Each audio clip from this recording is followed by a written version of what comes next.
فادخلي في عبادي وادخلي جنتي فادخلی فی عبادی وادخلی جنتی، اے بندے داخل ہو جا میری جنتوں کی طرف۔ وَنَحْمَدُهُ وَنُصَلِّي عَلَىٰ رَسُولِهِ الْكَرِيمِ اما بعد، اعوذ باللہ من الشیطان الرجیم، بسم اللہ الرحمن الرحیم۔ میرا آج کا موضوع تقدیر پر ایمان۔ کوئی مصیبت نہیں آتی مگر اللہ کے اذن سے۔ قُل لَن يُصِيبَنَا إِلَّا مَا كَتَبَ اللَّهُ لَنَا هُوَ مَوْلَانَا وَعَلَى اللَّهِ فَلْيَتَوَكَّلِ الْمُؤْمِنُونَ، کہہ دیجئے ہمیں کوئی نقصان نہیں پہنچے گا مگر جو اللہ نے ہمارے لیے لکھ دیا، وہی ہمارا مولا ہے۔ ایمان لانے والوں کو چاہیے کہ وہ اللہ ہی پر بھروسہ کریں، اللہ ہی پر توکل کریں۔ سورہ التوبہ آیت 51۔ یہ آیت ہمیں تقدیر پر ایمان لانا سکھا رہی ہے۔ اللہ تعالیٰ نے انسان کو پیدا کیا اور ساتھ ہی اس کی تقدیر بھی لکھ دی، اچھی یا بری۔ تمام اختیارات اللہ سبحانہ تعالیٰ کے ہاتھ میں ہیں۔ جو بھی دنیا کا کام چل رہا ہے سب اسی کے اذن سے چل رہا ہے۔ کائنات کی ہر شے اسی کے حکم پر عمل کر رہی ہے۔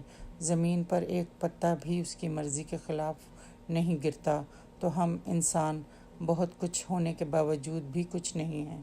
بہت ترقیاں کی انسان نے، بہت سے مارکے مارے، زمین اور آسمان کو تسخیر کیا، خلا میں پہنچ گیا، نئی نئی ایجادات کر ڈالیں، مگر یہ کیا؟ اے انسان، اتنا سب کچھ ہونے کے باوجود بھی تو بے بس ہے۔ تیری ڈور تو کسی اور کے ہاتھ میں ہے۔ اتنا عقل مند، طاقتور، دانشور ہونے کے باوجود تو بے بس ہے۔ کیوں؟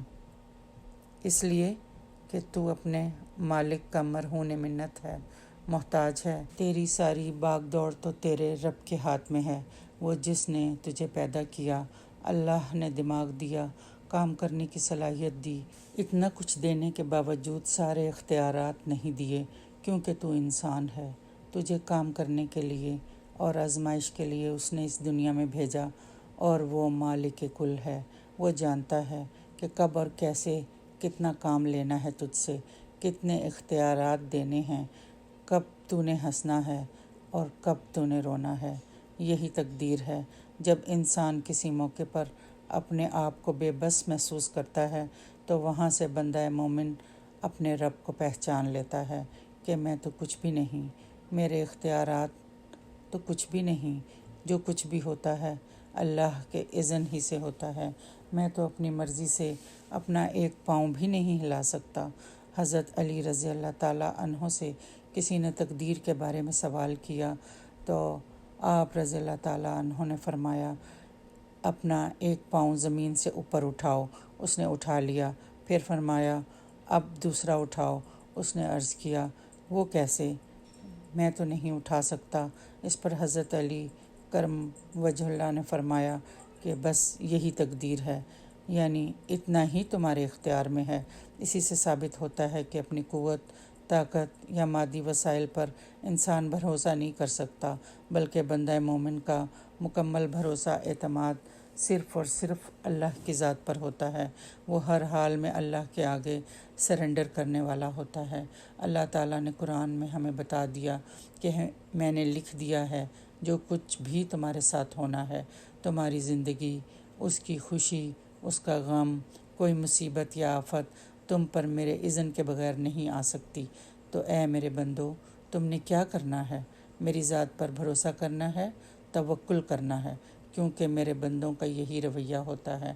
خوشی ملے تو شکر کرتے ہیں، تکلیف آنے پر صبر کرتے ہیں، اور یہ یقین رکھتے ہیں کہ یہ تکلیف اللہ کے اذن ہی سے آئی ہے، کسی انسان کا عمل دخل نہیں اس میں۔ جو کچھ ہماری تقدیر میں اللہ نے لکھ دیا ہے وہ ہمیں مل رہا ہے۔ مومن بندہ دونوں ہی حالتوں میں اللہ سے رجوع کرتا ہے، اپنے رب سے تعلق بناتا ہے، اپنے دل سے مطمئن رہتا ہے کہ جب میرا رب چاہے گا اس حالت کو یا اس کیفیت کو بدل دے گا۔ میں اس کی رضا میں راضی ہوں، چاہے جانی نقصان کا سامنا ہو یا مالی نقصان کا، بس ہر حال میں وہ اللہ کے اسباب کا انتظار کرتا ہے۔ اسی پر بھروسہ کرتا ہے، توکل کرتا ہے، نہ اپنی کامیابیوں پر اسے فخر ہوتا ہے اور نہ مشکلات و مصائب اسے توڑتے ہیں، وہ تو بس اللہ کا بندہ ہے، ہر حال میں اللہ کی رضا پر راضی رہتا ہے۔ اسے یہ پتہ ہوتا ہے کہ رب اپنے بندوں کی کوششوں کو ضائع کرنے والا نہیں، اور وہ کسی بھی انسان کی نیکیوں کا اجر ضائع نہیں کرتا، بس وہ اپنے رب سے ہر حال میں راضی رہتا ہے۔ حکیم بن جعفر سے مروی ہے کہ عبداللہ برافی کہتے ہیں کہ جو لوگ اللہ عز و جل سے ہر حال میں راضی ہو جاتے ہیں، یہ کہہ کر کہ یہ تو اللہ نے لکھا ہے، یہ تو اللہ نے لکھا تھا، قیامت کے دن ان کے درجات کو اللہ تعالیٰ بلند کر دے گا۔ اور یہ بھی کہا گیا ہے کہ جس کو رضا دے دی گئی وہ افضل درجات تک پہنچ گیا۔ رسول اللہ صلی اللہ علیہ وآلہ وسلم نے فرمایا، لا یؤمن عبد حتی یؤمن باربعین، کوئی بندہ اس وقت تک مومن نہیں ہو سکتا جب تک 4 چیزوں پر ایمان نہ لائے۔ نمبر 1، یشہد لا الہ الا اللہ، گواہی دے کہ اللہ کے سوا کوئی عبادت کے لائق نہیں۔ نمبر 2، وانی محمد الرسول اللہ، اور بے شک میں محمد اللہ کا رسول ہوں۔ بعثنی بالحق، اس نے مجھے حق کے ساتھ بھیجا ہے۔ نمبر 3، ویؤمن بالموت، اور وہ موت پر ایمان لائے۔ وبالبعث، اور موت کے بعد دوبارہ زندہ ہونے پر۔ وبالبعث بعد الموت، اور موت کے بعد دوبارہ زندہ ہونے پر۔ نمبر 4، ویؤمن بالقدر، اور تقدیر پر ایمان لائے۔ آپ صلی اللہ علیہ وآلہ وسلم نے فرمایا کہ ہر چیز کی ایک حقیقت ہوتی ہے، اور کوئی شخص اس وقت تک ایمان کی حقیقت کو نہیں پہنچ سکتا کہ جب تک اسے یہ یقین نہ ہو جائے کہ جو چیز اسے پہنچی ہے وہ اس سے خطا نہیں ہو سکتی تھی، اور جو چیز خطا ہو گئی وہ اسے پہنچ نہیں سکتی تھی۔ اور جب یہ یقین ہوتا ہے تو پھر انسان پر جب کوئی تکلیف آتی ہے تو اسے سہنا آسان ہو جاتا ہے کہ یہ تو لکھا ہوا تھا، یہ تو ہونا ہی تھا۔ تقدیر پر راضی رہنے والوں کے لیے دنیا بھی جنت بن جاتی ہے، اور اس کے برعکس اس شخص کی اعمال قبول نہیں ہوتے جو تقدیر پر ایمان نہیں رکھتا۔ ابو امامہ رضی اللہ تعالیٰ عنہ سے روایت ہے کہ رسول اللہ صلی اللہ علیہ وآلہ وسلم نے فرمایا، 3 لوگوں سے اللہ نہ کوئی فرض قبول کرے گا نہ نفل۔ نمبر 1، والدین کا نافرمان۔ نمبر 2، احسان جتانے والا۔ نمبر 3، تقدیر کو جھٹلانے والا۔ عبداللہ بن عمر رضی اللہ تعالیٰ عنہ قسم کھا کر کہا کرتے تھے کہ اگر تقدیر کا انکار کرنے والوں میں سے کسی کے پاس احد پہاڑ کے برابر سونا ہو اور وہ سب کا سب اللہ کی راہ میں خرچ کر دے تب بھی اللہ اسے قبول نہیں کرے گا، یعنی وہ صدقہ، جب تک وہ تقدیر پر ایمان نہ لائے، کیونکہ بہت سے لوگ تقدیر پر یقین نہیں رکھتے۔ وہ کہتے ہیں کہ یہ سب کچھ انسان کے ہاتھ میں ہوتا ہے اور وہ جو چاہے کر سکتا ہے۔ تقدیر کچھ نہیں ہوتی، سب کچھ انسان کے اختیار میں ہے، حالانکہ ایسا نہیں ہے، انسان کے چاہنے سے کچھ نہیں ہوتا۔ اللہ تعالیٰ فرماتے ہیں، وَمَا تَشَاءُونَ إِلَّا أَن يَشَاءَ اللَّهُ، کہ جو تم چاہتے ہو اس کے مطابق کچھ نہیں ہوتا، ہوتا وہی ہے جو اللہ چاہتا ہے۔ جو شخص تقدیر پر ایمان نہ رکھے وہ جنت سے محروم ہو سکتا ہے۔ فرمایا، لا يدخل الجنت عاق ولا مؤمن بسحر ولا مدمن خمر ولا مکذب بقدر۔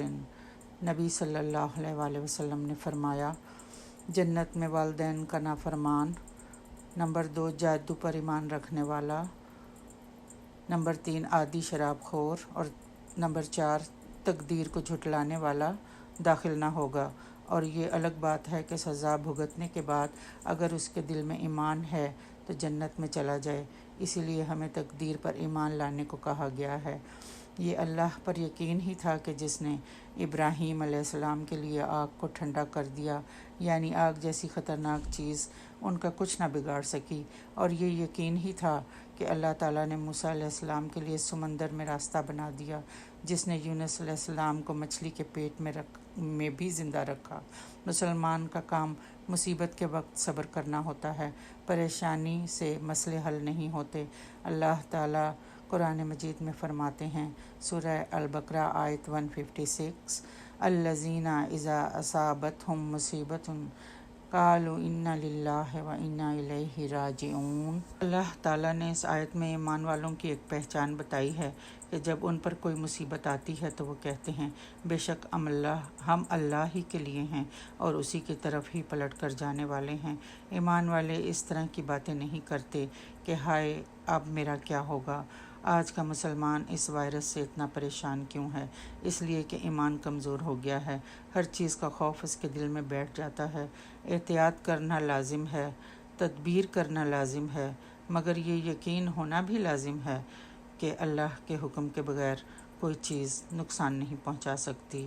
ان ینصرکم اللہ فلا غالب لکم، اللہ اگر تمہاری مدد کرے تو تم پر کوئی چیز غالب نہیں آ سکتی، تمہیں کوئی چیز بھی نقصان نہیں پہنچا سکتی۔ لیکن ایک بات یہ یاد رکھنی ہے کہ اللہ کی مدد آتی ہے ایمان کی بنیاد پر۔